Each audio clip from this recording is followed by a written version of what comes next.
and I'm delighted to welcome you to Introduction to Psychology. I've been here at Yale for about 20 years, and just about every year I teach Intro Psych. I teach it to hundreds of undergraduates. It is one of my favorite courses to teach, but I'm particularly thrilled to be able now to present the material of Intro Psych to a broader audience. Now, there's all different ways you can take this course. Nobody would blame you if you decided to sit in, look at a lecture on Freud, or about the things in memory, or about depression.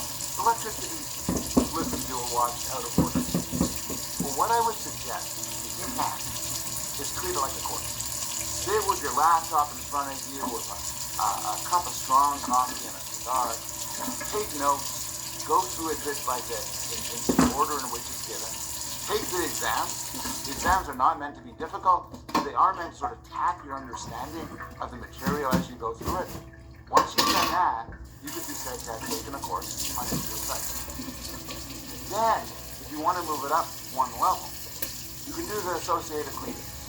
The readings are online. They're from an excellent textbook. They're free. They're written early. If you do lectures and you do the readings, then you can legitimately say you took Intro Psych, and you'll have a tremendous background. The course covers every important aspect of the science of the mind. I start off with the brain, asking the question of how this physical lump of meat gives rise to mental life. We talk about Freud and Skinner, looking at the historical foundation for psychology. We talk about how children develop, including some research I've done in that building over there. We talk about how we learn to speak. We move to perception, how we see the world, how we remember the world, how we attend to the world. We talk about the emotions, love, lust, anger, kindness, hatred. We explore how we interact socially, how prejudices form, what we like about one another.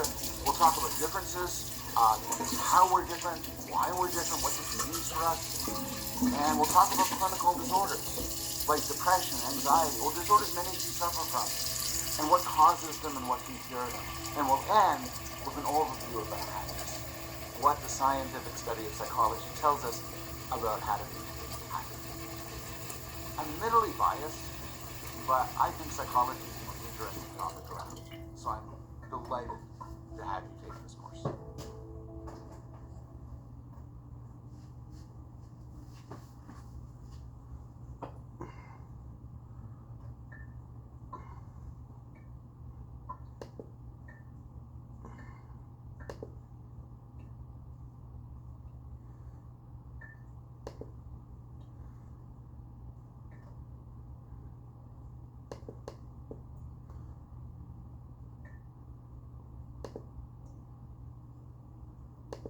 So here's where things begin for real.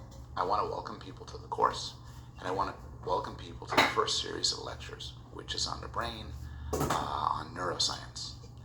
And I want to begin this series of lectures, and the course itself, with a story about a man named Phineas Gage, and an event that happened to Gage in the summer of 1848 in Cavendish, Vermont.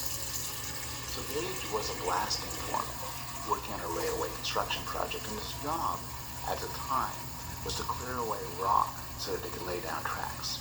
And to do so, his routine during those days was that he would bore a hole in the rocks. Inside the hole, he put blasting powder and a fuse in. Then he would cover that up with dirt and sand and take a tamping iron, which he carried with him, a big piece of steel, looked like a javelin, and use it to tamp down the sand and the dirt, so that later they could set the fuse and cause the explosions. Well, one day something didn't work. Nobody's exactly sure why. Maybe he just forgot to put in the sand and the dirt. But regardless, he put the tamping iron into the hole. The powder exploded. The tamping iron shot away from his hand and went into his face. It entered the left side of Gage's jaw, moving in an upward direction. It passed behind the left eye, through the left side of the brain, and it went out the top of his skull and landed several feet away with a clatter. Now, miraculously, Gage wasn't killed on the spot. He lost consciousness for a little bit, but then he staggered to his feet. And in some regards, Gage was very lucky. So he underwent a series of operations, he had infections, he got sick, At times his life was at risk, but months later, he was, in certain regards, pretty much recovered. He was able to see, he wasn't deaf, he wasn't paralyzed, he didn't lose the ability to speak or understand language, he didn't lose his intellectual capacities in any simple way. But in another sense, Gage was very unlucky, because Gage had been transformed by this incident. Someone who knew Gage describes the transformation like this. Before the accident, Gage was, quote, the most efficient and capable man, a man of temperate habits, considerable energy of character, a sharp, shrewd businessman. After the accident, Gage was no longer Gage. He was fitful, irreverent, indulging at times in the grossest profanity, manifesting but little deference for his fellows. He ended up losing his job. He traveled through the States, taking up different jobs, engaging in different relationships, and ultimately ended up in an exhibit in a traveling circus, holding his tamping iron and telling people about this terrible story about how it went through his head, went through his brain, and changed his life. So, why am I telling you this story? Well, as I said, I want to begin, of course, by talking about the brain. The story of Phineas Gage illustrates something which we have abundant reason to believe, which is that the brain is the source of mental life. And so damage to the brain can have profound effects on who we are and what we are. And the idea here is nicely summarized by the Nobel Prize-winning biologist Francis Crick. He calls it the astonishing hypothesis. As he writes, the astonishing hypothesis is that you, your joys and your sorrows, your memories and your ambitions, your sense of personal identity and free will, are in fact no more than the behavior of a vast assembly of nerve cells and their associated molecules.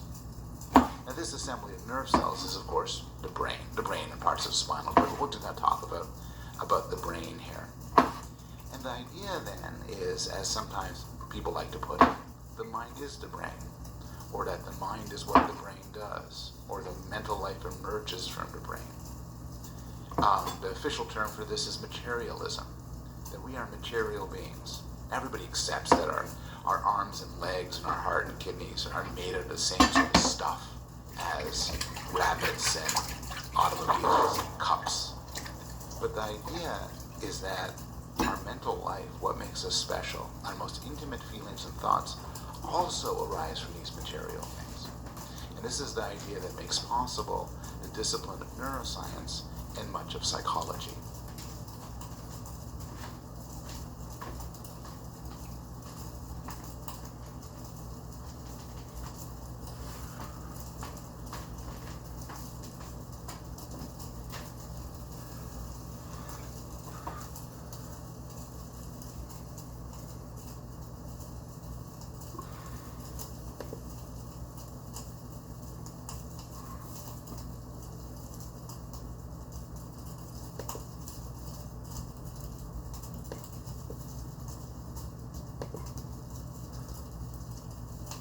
Talking about materialism, the idea that our mental life emerges from our physical brain. If you're listening closely, if you're thinking about this, I hope you acknowledge that this is an odd and unnatural view. I don't expect you to believe it, at least not at first. And in fact, for the most part, people are far more attracted to a doctrine called dualism. And dualism is an idea that's been found in just about every religion and every philosophy. It's made explicit in Plato, for instance, but I think the most thoughtful and articulate defender of dualism was the philosopher René Descartes. So Descartes believed that animals were material things. He thought that the doctrine of materialism was correct about not being animals. But humans are different, Descartes argued. For humans, there's a duality. We possess two sorts of things. We are composed of two sorts of things. We are in part material, but we're also in part spiritual, separate, mental, psychological, in some way that doesn't produce the material. And he made two arguments for this. And they're both reasonably good arguments, at least quite persuasive at his time, and have persuaded many people and continue to persuade many people. The first argument for our non-material nature is that humans are capable of doing things that no machine, no material entity can do. So it might surprise you to hear this, but Descartes, in the 17th century, was familiar with robots. He knew about the French Royal Gardens, which is in the 17th century Disneyland, Euro Disney, which had robots that react when you approach them or you step on certain stones. For instance, you might approach Diana and Neptune would jump out from the bushes holding a trident. This was done not with electricity but with water. So Descartes knew about these robots, and Descartes asked, well, maybe we're such things. Maybe we're just machines responding to the environment. And he said that we can't be. He said maybe animals, non-human animals can be, but human behavior is far more complicated and variegated and subtle to be explained in such simple ways. And we'll return to this point later on in the course when we talk about Noam Chomsky and Noam Chomsky's critique of behaviorism, which argued that basically humans respond in a relatively reflexive way to environmental stimuli. Descartes, along with Chomsky, said that can't be. Our behavior is far too complicated for that. So we can't be machines. His second argument is probably better known, and it's based on intuition. His claim was, we don't feel like bodies. So to put it more technically, he applied what is called a method of doubt. He asked the question, what do we know for sure, and what do we question? So for instance, you might believe you were born in such and so place. You could be wrong. You could be deceived. You might believe that the earth is thousands or millions of years old, but maybe the earth was created 100 years ago, and all the memories that your grandparents have of the past were just manufactured. You might believe, said Descartes, that you live in a world of things, that you're sitting on a chair, or there's a wall in front of you, or there's a computer near your hands. But Descartes observed that we often believe such things when we're in dreams, but we're mistaken. He observed that people who were mentally ill, who were deranged in some way, might have such beliefs, but don't be mistaken. So you could be wrong that there's a physical world. You could be wrong that there's a body that you have. And this is an ancient concern, of course, but it's best articulated in the movie The Matrix, which maintains that we think we're running around in a physical world, but actually, with the lucky exception of our heroes like Neo and Trinity, we're actually just plugged into some sort of system. Another version of this is that we're brains in a vat. If you were a brain, just a brain, sitting in a vat with electrical wires stimulating your experiences, you couldn't help. Maybe you are such things. Modern-day philosophers, for instance, will argue that there's an excellent chance that we are simulations. We are computer simulations. And so Descartes, people following Descartes, said there's a lot we can't be sure of. The things that we are seemingly most confident about in the real world can't be shaken. But, Descartes said, there's one thing you can't doubt. You can't doubt your own consciousness. You can't doubt your own existence. The famous line is, I think, therefore I am. And spelling out this intuition, building from the fact you could doubt that you have a body, but you can't doubt that you have a mind, Descartes wrote, I knew that I was a substance, the whole essence or nature of which is to think. And that for its existence there is no need of any place, nor does it depend on any material thing. That is to say, the soul by which I am, what I am, is entirely distinct from body. So that's a sort of philosophical case for dualism. But as I said, dualism is also emerged out of common sense. Think of how you describe your body. You describe your body as if you possess it. My arm, my heart, my body, my brain, as if it's something separate from you that you have. Or consider your intuitions about personal identity. So, typically, as people age, their consciousness follows their body. So I get 10 years older, my mind is 10 years older, my brain is 10 years older, it all connects together. But we easily accept, at least in fiction, that people can hop from one body to another. There are many comedies that involve body switching, body swaps. There are movies that involve somebody going to sleep one morning as one person, waking up as another. And we understand they're fiction, they aren't real, but they make sense to us. There's sort of an intuitive rationale to this. We don't walk out of the theater saying, I am totally confused what happened. Rather, at least with our naive conception of the self, we accept that at least as a possibility that you can hop from one body to another. And none of this is sort of limited to modern day movies. The most famous short story of history by Franz Kafka begins with the sentence, as Gregor Samsa awoke one morning from uneasy dreams, he found himself transformed in his bed into a gigantic insect. And so metamorphosis involves that sort of transformation. And long before that, in Ulysses, the characters are transformed. Some of the characters are transformed by an evil witch into pigs. And it's not like they took the people and turned them into pigs. Rather, it's much worse. They put them in the body of pigs. As the passage goes, they had the head and voice and bristles and body of swine. But their minds remained unchanged as before, so they were pinned there, weeping. The conception that bodies themselves are separate allows us to accept the idea that you have many people inhabiting one body. This is how many people think about multiple personality disorders, something we'll get to quite later in the course. And it's also at the root of a view that many people, both religious and non-religious, hold, which is the idea of demonic possession. The idea that your body can be taken over by somebody else. Another manifestation of dualism is you could believe in intelligent beings without bodies.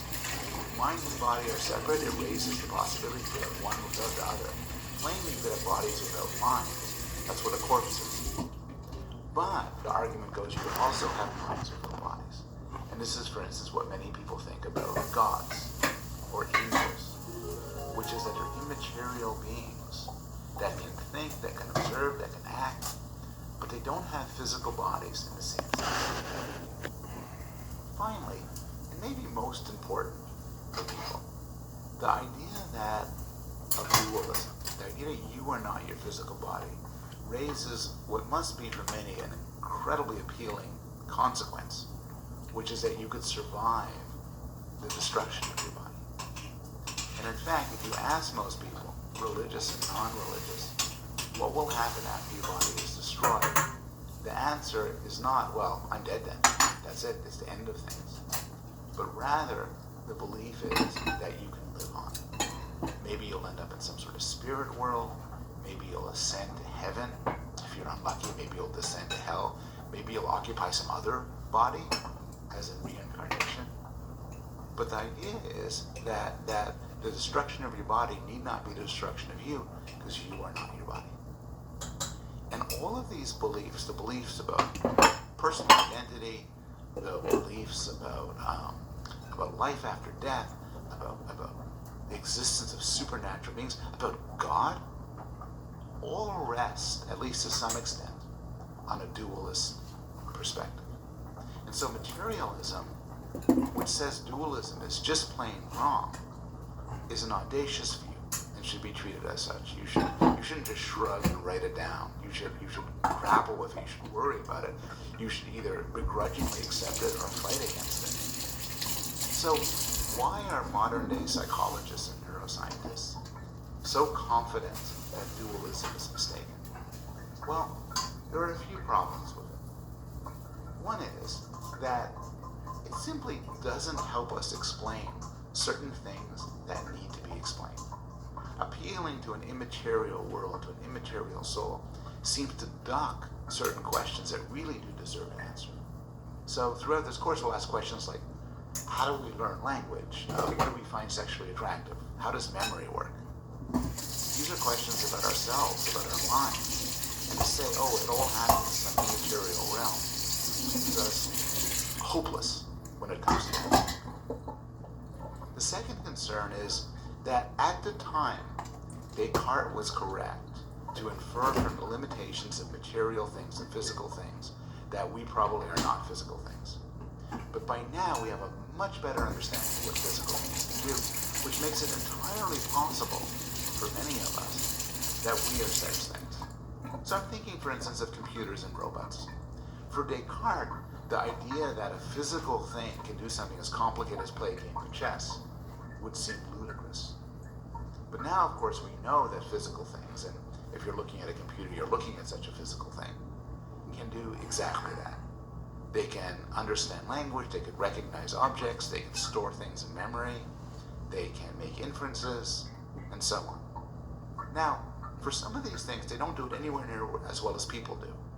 So when we talk about language development, for instance, we'll see that a 2-year-old child uses and understands language better than any computer around. So we need to bear that in mind. But still, it's no longer nuts to say that physical things can do all of the rich and psychologically diverse and psychologically complicated things that people do. Which means that we have to take seriously the claim that we are in fact such physical things. And the final consideration is that there's tremendous evidence that the brain is in fact the roots of mental life. So put aside all the sort of philosophical and abstract arguments. There's just tons of direct evidence. And to some extent, that direct evidence has always been there. You don't have to be born in the 20th or 21st century to appreciate that getting hit in the head could affect your consciousness and your memory. To appreciate that diseases like syphilis can lead to disruption of the will and of consciousness, that Alzheimer's can rob you of your rationality, that coffee and alcohol can inflame the passions. It just is so evident in everyday life that the physical events that affect the brain can affect ourselves, suggesting that, at the very least, our mental life is intimately connected to the brain. And over recent years, something else has happened, which is we've developed technologies that allow us to look directly into the brain, look at the brain's activation, and infer from patterns of the brain activation what people are thinking. So very crudely, you could put somebody into a scanner, an fMRI scanner, and you could tell whether or not they're thinking about language or music or sex. The technology is increasing to such a point that it's not implausible that for some of you, by the time you're listening to this, we could put a sleeping person into fMRI scanner and know from the neural patterns of neural firings, know what they're dreaming. And all of this, I think it is very difficult to keep this in mind and hold on to the view of dualism. I think materialism, however uncomfortable, however unpalpable, is a view that the science forces us to adopt.